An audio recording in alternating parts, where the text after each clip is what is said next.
I'm Michael Freudenberg, this is Film Masters. We are now doing part 13 of building the Apprehension engine. We're going to be finishing off the frame, which will hold, or there's a support part that will go in that holds the top of the reverb tank. And then we're going to be putting together our soundboard, the very top, in which we'll have our guitar necks, and obviously the hurdy-gurdy wheel will protrude through. So let's get straight into this tutorial.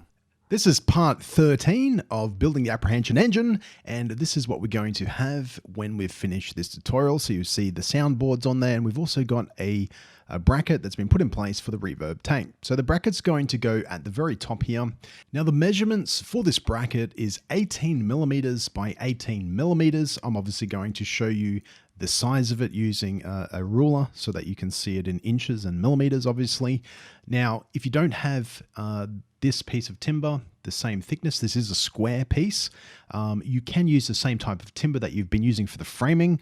Just be mindful that you'll need to make sure that it's sitting horizontal, not vertical. Otherwise, you won't give yourself enough space to put in your reverb tank. So again, I'm going to measure my box. Your box may be different in measurement if you're out a little bit. So make sure that you measure it and then cut the piece of timber to size. Now I've done this off screen, obviously. I've already cut the piece of timber and I'm fitting it into place. And it fits perfectly. So all I need to do is make sure that it is level and it's lining up and flush. And I'm also going to put some PVA glue on the ends of each of the frame, and then I'll glue it into place. When you measure this part up, make sure it has a snug fit to it. So it almost holds, well it does, it holds itself when you're putting it in there. So you need to make sure that if it's, sometimes it's a good idea when you're cutting it, just to cut it 1 mil or 2 mil thicker, and then using a sander and just gently sand it back until you've got it nice and snug fit in there. And that's going to help it when you glue it and make sure that that part stays nice and stiff on the actual Apprehension engine. If you've got your measurements correct, what will happen is when you purchase your reverb tank, if you're putting one in there, it will fit perfectly in there. So the next thing we're going to be doing is building that soundboard up. Now the soundboard does sit on the back frame. As you can see here, it does go around where the reverb tank goes in. Now I'm going to cut mine so it fits on the inside of the soundboard, on the front and the sides. Now if you want, you can sand it all down and make it so it fits on top. That's a decision that you're going to have to make yourself when you're making it. Again, make your measurement. I'm going to measure mine at the front and the back, and I'm very happy that it's perfect. It's nice and square. It's going to make my job a lot easier.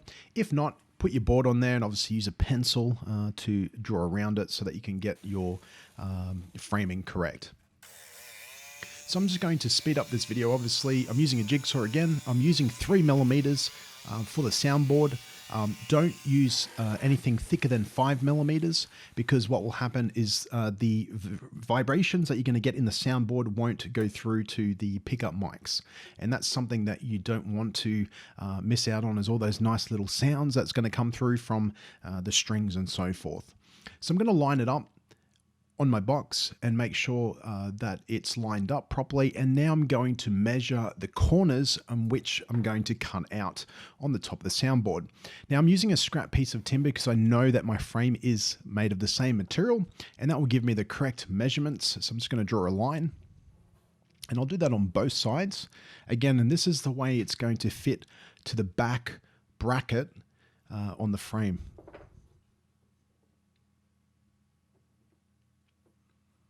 So again, I'm going to just get in a little bit closer so you can see what I'm doing. I'm just going to mark where it's going to be cut. And then what I'll do is I'll use a square, and I'll use that square in order to draw a line, and then we'll use a jigsaw again to make those cuts out. So I'm just going to use that square, making sure that we're using a nice square, obviously, line that we're going to be putting onto the soundboard. And I'll do the same on the other side. Now that part is going to be cut out, and the same on this side as well. So you'll be needing to do that for both sides. And we do this before we cut it to length, because we want to make sure that we've got enough material when we're actually putting it together. So that's the part we're cutting out on both sides. So I'm just going to use the jigsaw again, and I'm just going to cut straight through, obviously. Now again, I'm using a jigsaw with a really fine tooth saw on it, and that's so it doesn't rip the material that we're working on. We don't want to rip up our soundboard with a thick tooth saw, so make sure you use a nice fine one. And obviously we're going to do that for both sides. And that will allow our soundboard to then sit properly, nice and flush, and push back onto the bracket, which will be screwed into as well. And obviously we'll be putting screws in this, and I'll show you how to do that shortly. So I'm going to line it up now, and as you can see, I've still got a lot of material at the back of it, and there's a reason for that, so that I can actually use a pencil underneath it and get the correct measurements. And I'll just draw a line straight across the front underneath, making sure that my soundboard is pushed up nice and snug against the back. And I'm using the box as the measurements. And there's the line that I need to cut out now for my soundboard. And again, it's just a matter of using the jigsaw. You can use a handsaw, obviously, but if you have a jigsaw, it is going to make a nice clean cut, and it's also going to speed up the process. And there it is there. So I'm just going to put it on place.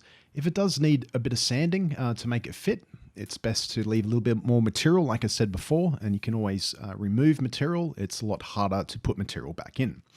Now I'm going to be using the same chipboard screws, 25 millimeters. I'm also going to be using really small washers. And what this does is it helps when we screw the soundboard down, it helps to secure it without splitting it, and also helps to stop indentation in it. So the screws I'm using, there's different types of screws, obviously. These may not be the best for what I'm doing. I may later on use ones with a domed head because they have a flat base, and that way it sits nice and flush. So you'll see shortly when I screw them in, they do sit up a little bit too high for my liking. So I may go back in there a little bit later on. So again, you can still use these type of screws if that's what you're going for. However, you may want to use the domed ones in the same measurement, 25 millimeters. So I'm just going to measure now my board across and work out how many screws I want to put in. Now, ideally, don't put anything less than 4 across the front. I'm going to be putting 6 on mine. However, if you're wanting to put 4 only because you don't want as many screws sitting on there, that's okay. You can do that as well. It's just a matter of marking out where you want to put those screws. As you can see, I'm screwing them through into the frame. That's the front frame. And I measured it, and it's not exactly in the middle of the frame itself. It's a little bit closer to the front. And that way it gives me a little bit more room for if I'm wanting to use my percussion instruments and so forth on it. You can see here it sits up a little bit too high, so I might later on put a domed screw on there. However, if you want to make it look rustic, like this is starting to look, with the tacks on the front, the upholstery tacks and the screws in there, you can do that as well. Now, don't nail or glue the soundboard to the top, because later on we need to get in there, and you will need to get in there from time to time if you're wanting to make changes to your Apprehension engine, if you want to add extra bits and pieces to it, or you want to open it up and fix something, you want to be able to get into there. We still be able to get in through the back. However, it's always a good idea to have it so that the soundboard can be removed. So I'm just going to go around. I'm going to put 3 screws on the right-hand side. So I'll put 2 on the outer edges, and then I'll put 1 right in the middle. Don't put anything in between that except for in the middle, because we're going to have some bits and pieces in there, and you'll see that later on. And if you do that, you may have to remove that screw. So make sure that that screw is center to that soundboard on the right-hand side, as you can see here. Again, I've sped up this into almost like a time lapse in order for you just to see me screwing it in. You don't need to see me screw in every single screw in real time. I'm just going to show you so you know where to put the screws in. And then finally, we've got one that goes right down at the very back. And then we'll move over to the left-hand side. And on the left-hand side, we're only going to put 2. And we're going to put them on the outer edge. So I'm using this tool again, like I showed you in the previous tutorial, which allows me to mark and keep the marks consistent. So as you can see, I'm putting on the outer edge. Don't put anything else in between it, because the guitar necks go on there, and we don't want anything that's going to make the guitar neck sit up.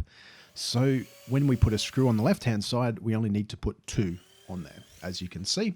So I've drilled the holes, and I'll put my screws in there. You can see I've got the washers on them as well. So the washer and the screw will be on all of the screws that go into the top of the soundboard on the Apprehension engine.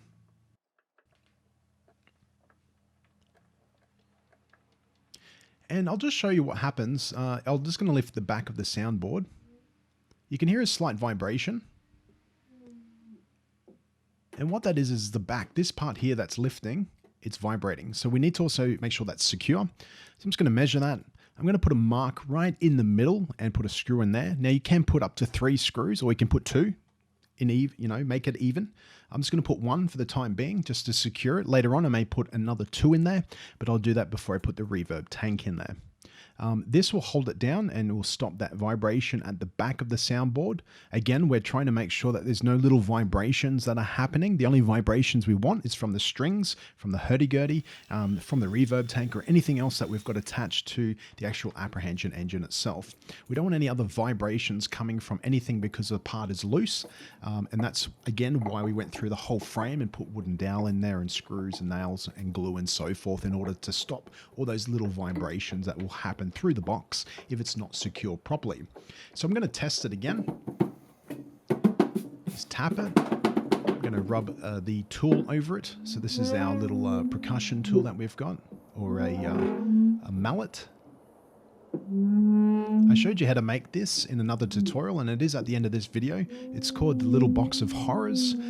It's very simple. It's just a little bouncy ball, and you use very fine sandpaper in order to remove the shine off it, and then you glue a wooden dowel in the middle of it.